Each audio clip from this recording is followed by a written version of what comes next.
আর হতাশা নয়, লক্ষ লক্ষ মানুষের দীর্ঘদিনের প্রত্যাশা এবার পূরণ হতে চলেছে কলকাতা হাইকোর্টের রায়ে। তারকেশ্বর বিষ্ণুপুর দীর্ঘ ৮৩ কিলোমিটার রেলপথে সরাসরি সংযোগের মূল সমস্যা ছিল ভাবাদিঘি।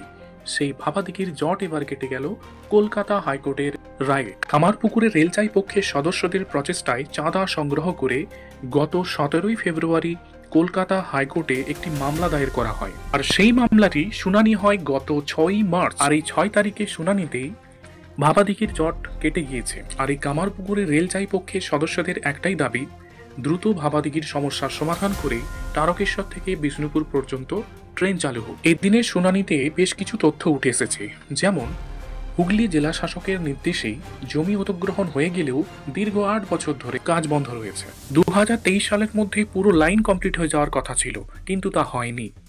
বর্তমানে এই লাইনের খরচ ১১৭% বেড়ে গেছে।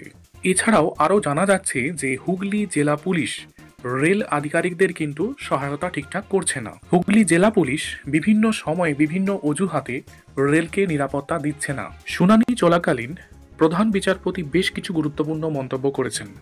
তিনি বলেছেন যে অতি দ্রুত ওই ভাবাদিঘির অংশে কাজ শুরু করতে হবে। তিনি বলেছেন, পাবলিক ইন্টারেস্টের কাজকে কোনোভাবেই আটকানো যাবে না।